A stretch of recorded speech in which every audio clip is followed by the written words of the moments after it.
Dengan ditemukannya sekitar 1.000 peserta seleksi P3K, atau pegawai pemerintah dengan perjanjian kerja, yang diduga tidak memenuhi syarat atau siluman.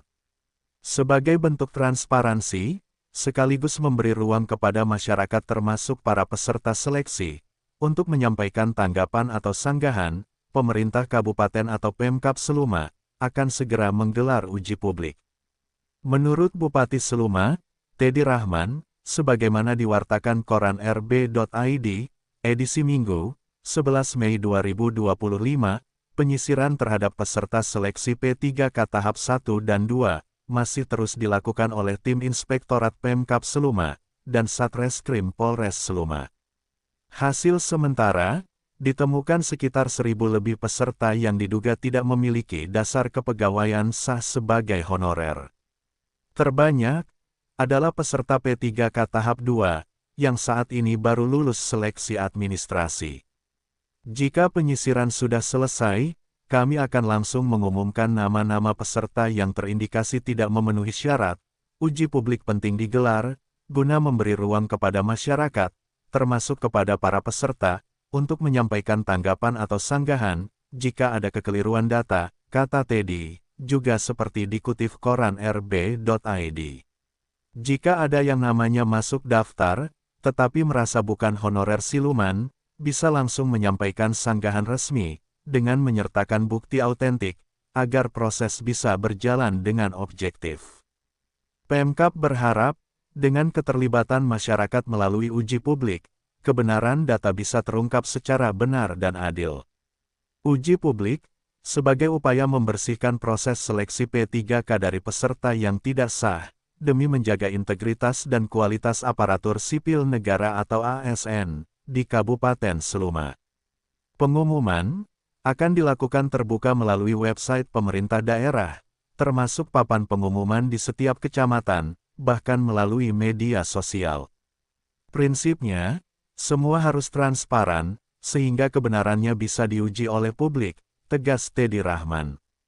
Sementara itu, Unit Tipikor Satreskrim Polres Seluma, saat ini sedang serius mengusut adanya nama-nama misterius, yang disebut sebagai guru honorer siluman, dalam seleksi P3K tahap 1 dan 2. Setidaknya, ada 60 saksi yang sudah diperiksa, terdiri atas guru dan kepala sekolah, dari tingkatan sekolah dasar atau SD, maupun sekolah menengah pertama atau SMP, di lingkungan Dinas Pendidikan dan Kebudayaan Kabupaten Seluma.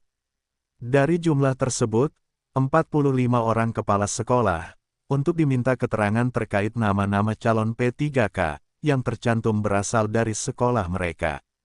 Sudah 60 saksi kita periksa.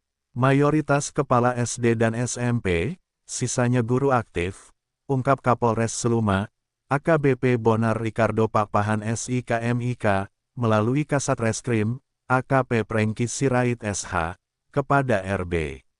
Temuan menarik adalah, pernyataan sejumlah kepala sekolah, yang mengaku tidak mengenal nama calon P3K, yang terdaftar sebagai peserta seleksi berasal dari sekolah mereka.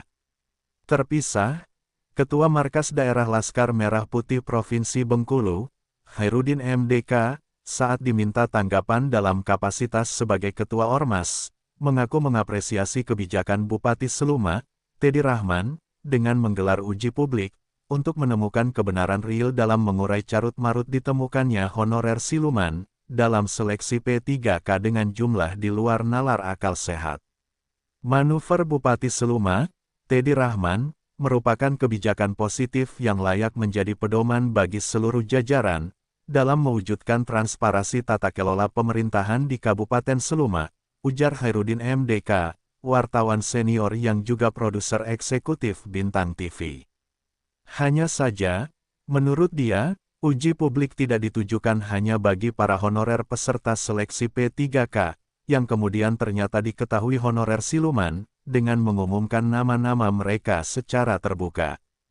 Uji publik, selayaknya juga ditujukan kepada pihak terkait, yang menerbitkan atau melegalkan SPTJM, atau surat pernyataan tanggung jawab mutlak, bagi para tenaga honorer peserta seleksi P3K, yang kemudian diketahui ternyata siluman, dengan mengumumkan instansi dan pejabat yang menandatangani.